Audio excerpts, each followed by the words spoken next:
शांति। 19 दिसंबर 2024 के ईश्वरीय महावाक्य। पहले सुनते हैं मुरली के मुख्य पॉइंट्स। बाबा ने कहा, तुम सब आत्माएं मेल्स हो। शांति धाम में तो आत्मा जड़ होकर बैठी रहती है, इसलिए शोभा है यहाँ पार्ट बजाने में। अगर चैतन्य होते हुए भी जड़ होकर पड़े रहे तो उसका क्या फायदा। यह पैगाम तुम्हें सबको देना है, क्योंकि बाप के वर्षे पर तो सभी का हक है ना। टीचर बन औरों को भी समझाओ, नहीं तो आशीर्वाद कैसे मिलेगी। जो टीचर नहीं बनते उनका पद कम हो जाएगा। फिर बाबा ने कहा, राजा बनना है तो प्रजा भी बनानी चाहिए।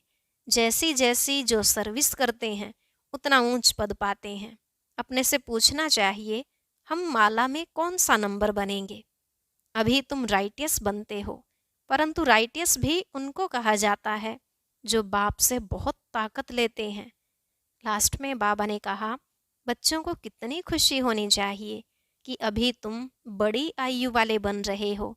तुम्हारी पढ़ाई है ही नई दुनिया के लिए, परंतु पुरुषार्थ बिगर तो प्रारब्ध मिलती नहीं। सारा मदार पुरुषार्थ पर है। अब सुनते हैं महावाक्यों को विस्तार से। बाबा ने कहा, मीठे बच्चे, यह पुरुषोत्तम संगम युग ट्रांसफर होने का युग है। अभी तुम्हें कनिष्ठ से उत्तम पुरुष बनना है। प्रश्न, बाप के साथ साथ किन बच्चों की भी महिमा गाई जाती है। उत्तर, जो टीचर बन बहुतों का कल्याण करने के निमित्त बनते हैं, उनकी महिमा भी बाप के साथ साथ गाई जाती है। करन करावनहार बाबा बच्चों से अनेकों का कल्याण कराते हैं, तो बच्चों की भी महिमा हो जाती है। कहते हैं, बाबा फलाने ने हमारे पर दया की, जो हम क्या से क्या बन गए। टीचर बनने बिगर आशीर्वाद मिल नहीं सकती। ओम शांति। रूहानी बाप रूहानी बच्चों से पूछते हैं, समझाते भी हैं, फिर पूछते भी हैं। अब बाप को बच्चों ने जाना है। भल कोई सर्वव्यापी भी कहते हैं, परंतु उनके पहले बाप को पहचानना तो चाहिए ना। बाप कौन है, पहचान कर फिर कहना चाहिए बाप का निवास स्थान कहाँ है। बाप को जानते ही नहीं तो उनके निवास स्थान का पता कैसे पड़े। कह देते वह तो नाम रूप से न्यारा है, गोया है नहीं। तो जो चीज है नहीं, उनके रहने के स्थान का भी कैसे विचार किया जाए। यह अभी तुम बच्चे जानते हो। बाप ने पहले पहले तो अपनी पहचान दी है, फिर रहने का स्थान समझाया जाता है। बाप कहते हैं, मैं तुमको इस रथ द्वारा पहचान देने आया हूँ। मैं तुम सबका बाप हूँ, जिसको परम पिता कहा जाता है। आत्मा को भी कोई नहीं जानते हैं। बाप का नाम रूप देश काल नहीं है, तो बच्चों का फिर कहाँ से आए। बाप ही नाम रूप से न्यारा है, तो बच्चे फिर कहाँ से आए। बच्चे हैं तो जरूर बाप भी है। सिद्ध होता है वह नाम रूप से न्यारा नहीं है। बच्चों का भी नाम रूप है, भल कितना भी सूक्ष्म हो। आकाश सूक्ष्म है तो भी नाम तो है ना, आकाश। जैसे यह पोलार सूक्ष्म है, वैसे बाप भी बहुत सूक्ष्म है। बच्चे वर्णन करते हैं, वंडरफुल सितारा है जो इनमें प्रवेश करते हैं, जिसको आत्मा कहते हैं। बाप तो रहते ही हैं परम धाम में, वह रहने का स्थान है। ऊपर नजर जाती है ना, ऊपर अंगुली से इशारा कर याद करते हैं, तो जरूर जिसको याद करते हैं कोई वस्तु होगी। परम पिता परमात्मा कहते तो है ना, फिर भी नाम रूप से न्यारा कहना, इसे अज्ञान कहा जाता है। बाप को जानना, इसे ज्ञान कहा जाता है। यह भी तुम समझते हो, हम पहले अज्ञानी थे, बाप को भी नहीं जानते थे, अपने को भी नहीं जानते थे। अब समझते हो हम आत्मा हैं, न कि शरीर। आत्मा को अविनाशी कहा जाता है, तो जरूर कोई चीज है ना। अविनाशी कोई नाम नहीं। अविनाशी अर्थात जो विनाश को नहीं पाती, तो जरूर कोई वस्तु है। बच्चों को अच्छी रीति समझाया गया है। मीठे मीठे बच्चों, जिनको बच्चे बच्चे कहते हैं, वह आत्माएं अविनाशी हैं। यह आत्माओं का बाप परम पिता परमात्मा बैठ समझाते हैं। यह खेल एक ही बार होता है, जबकि बाप आकर बच्चों को अपना परिचय देते हैं। मैं भी पार्टधारी हूँ, कैसे पार्ट बजाता हूँ यह भी तुम्हारी बुद्धि में है। पुरानी अर्थात पतित आत्मा को नया पावन बनाते हैं, तो फिर शरीर भी तुम्हारे वहाँ गुलगुल होते हैं। यह तो बुद्धि में है ना। अभी तुम बाबा बाबा कहते हो, यह पाठ चल रहा है ना। आत्मा कहती है बाबा आया हुआ है हम बच्चों को शांति धाम घर ले जाने के लिए। शांति धाम के बाद है ही सुख धाम। शांति धाम के बाद दुख धाम हो न सके। नई दुनिया में सुख ही कहा जाता है। यह देवी देवताएं अगर चैतन्य हो और इनसे कोई पूछे आप कहाँ के रहने वाले हो, तो कहेंगे हम स्वर्ग के रहने वाले हैं। अब यह जड़ मूर्ति तो नहीं कह सकती, तुम तो कह सकते हो ना। हम असुल स्वर्ग में रहने वाले देवी देवताएं थे, फिर 84 का चक्र लगाए, अब संगम पर आए हैं। यह ट्रांसफर होने का पुरुषोत्तम संगम युग है। बच्चे जानते हैं हम बहुत उत्तम पुरुष बनते हैं। हम हर 5000 वर्ष बाद सतो प्रधान बनते हैं। सतो प्रधान भी नंबरवार कहेंगे, तो यह सारा पार्ट आत्मा को मिला हुआ है। ऐसे नहीं कहेंगे कि मनुष्य को पार्ट मिला हुआ है, अहम आत्मा को पार्ट मिला हुआ है। मैं आत्मा 84 जन्म लेती हूँ। हम आत्मा वारिस हैं। वारिस हमेशा मेल होते हैं, फीमेल नहीं। तो अभी तुम बच्चों को यह पक्का समझना है, हम सब आत्माएं मेल हैं। सबको बेहद के बाप से वर्षा मिलता है। हद के लौकिक बाप से सिर्फ बच्चों को वर्षा मिलता है, बच्ची को नहीं। ऐसे भी नहीं, आत्मा सदैव फीमेल बनती है। बाप समझाते हैं तुम आत्मा कभी मेल का कभी फीमेल का शरीर लेती हो। इस समय तुम सब मेल्स हो। सब आत्माओं को एक बाप से वर्षा मिलता है। सब बच्चे ही बच्चे हैं, सबका बाप एक है। बाप भी कहते हैं हे बच्चों, तुम सब आत्माएं मेल्स हो, हमारे रूहानी बच्चे हो। फिर पार्ट बजाने के लिए मेल फीमेल दोनों चाहिए, तब तो मनुष्य सृष्टि की वृद्धि हो। इन बातों को तुम्हारे सिवाय कोई भी नहीं जानते हैं। भल कहते तो हैं हम सभी ब्रदर्स हैं, परंतु समझते नहीं। अभी तुम कहते हो बाबा आपसे हमने अनेक बार वर्षा लिया है। आत्मा को यह पक्का हो जाता है, आत्मा बाप को जरूर याद करती है। ओ बाबा रहम करो, बाबा अब आप आओ, हम आपके सब बच्चे बनेंगे। देह सहित देह के सब संबंध छोड़ हम आत्मा आपको ही याद करेंगे। बाप ने समझाया है अपने को आत्मा समझ मुझ बाप को याद करो।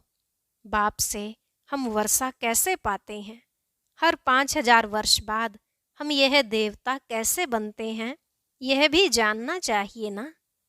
स्वर्ग का वर्षा किससे मिलता है, यह अभी तुम समझते हो। बाप तो स्वर्गवासी नहीं है, बच्चों को बनाते हैं, खुद तो नर्क में ही आते हैं। तुम बाप को बुलाते भी नर्क में हो, जबकि तुम तमो प्रधान बनते हो। यह तमो प्रधान दुनिया है ना। सतो प्रधान दुनिया थी, 5000 वर्ष पहले इनका राज्य था। इन बातों को, इस पढ़ाई को अभी तुम ही जानते हो। यह है मनुष्य से देवता बनने की पढ़ाई। मनुष्य से देवता किए करत न लागी वार। बच्चा बना और वारिस बना। बाप कहते हैं तुम सब आत्माएं मेरे बच्चे हो, तुमको वर्षा देता हूँ। तुम भाई भाई हो। रहने का स्थान मूल वतन अथवा निर्वाण धाम है, जिसको निराकारी दुनिया भी कहते हैं। सब आत्माएं वहाँ रहती हैं। इस सूर्य चांद से भी उस पार वह तुम्हारा स्वीट साइलेंस घर है। परंतु वहाँ बैठ तो नहीं जाना है। बैठकर क्या करेंगे, वह तो जैसे जड़ अवस्था हो गई। आत्मा जब पार्ट बजाए तभी चैतन्य कहलाए। है चैतन्य, परंतु पार्ट न बजाए तो जड़ हुई ना। तुम यहाँ खड़े हो जाओ, हाथ पांव न चलाओ तो जैसे जड़ हुए। वहाँ तो नेचुरल शांति रहती है।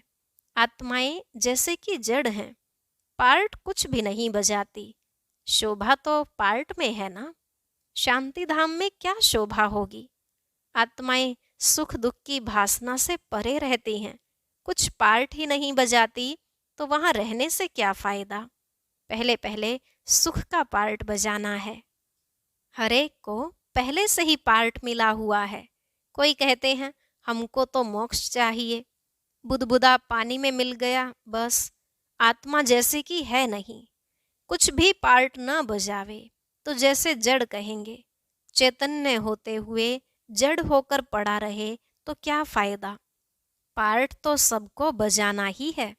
मुख्य हीरो हीरोइन का पार्ट कहा जाता है। तुम बच्चों को हीरो हीरोइन का टाइटल मिलता है। आत्मा यहाँ पार्ट बजाती है। पहले सुख का राज्य करती है, फिर रावण के दुख के राज्य में जाती है। अब बाप कहते हैं तुम बच्चे सबको यह पैगाम दो, टीचर बन औरों को समझाओ। जो टीचर नहीं बनते उनका पद कम होगा। टीचर बनने बगैर किसको आशीर्वाद कैसे मिलेगी। किसको पैसा देंगे तो उनको खुशी होगी ना। अंदर में समझते हैं बीके हमारे ऊपर बहुत दया करती हैं, जो हमको क्या से क्या बना देती हैं। यूं तो महिमा एक बाप की ही करते हैं। वाह बाबा, आप इन बच्चों द्वारा हमारा कितना कल्याण करते हो। कोई द्वारा तो होता है ना। बाप करन करावनहार है, तुम्हारे द्वारा कराते हैं। तुम्हारा कल्याण होता है तो तुम फिर औरों को कलम लगाते हो। जैसे जैसे जो सर्विस करते हैं उतना ऊंच पद पाते हैं। राजा बनना है तो प्रजा भी बनानी है। फिर जो अच्छे नंबर में आते हैं वह भी राजा बनते हैं। माला बनती है ना। अपने से पूछना चाहिए हम माला में कौन सा नंबर बनेंगे। 9 रत्न मुख्य है ना। बीच में है हीरा बनाने वाला। हीरे को बीच में रखते हैं। माला में ऊपर फूल भी है ना। अंत में तुमको पता पड़ेगा कौन से मुख्य दाने बनते हैं जो डायनेस्टी में आएंगे। पिछाड़ी में तुमको सब साक्षात्कार होगा जरूर। देखेंगे कैसे यह सब सजाएं खाते हैं। शुरू में दिव्य दृष्टि से तुम सूक्ष्म वतन में देखते थे, यह भी गुप्त है। आत्मा सजाएं कहाँ खाती है, यह भी ड्रामा में पार्ट है। गर्भ जेल में सजाएं मिलती हैं। जेल में धर्मराज को देखते हैं, फिर कहते हैं बाहर निकालो। बीमारियां आदि होती हैं, वह भी कर्म का हिसाब है ना। यह सब समझने की बातें हैं। बाप तो जरूर राइट ही सुनाएंगे ना। अभी तुम राइटियस बनते हो। राइटियस उनको कहा जाता है जो बाप से बहुत ताकत लेते हैं। तुम विश्व के मालिक बनते हो ना। कितनी ताकत रहती है। हंगामे आदि की कोई बात नहीं। ताकत कम है तो कितने हंगामे हो जाते हैं।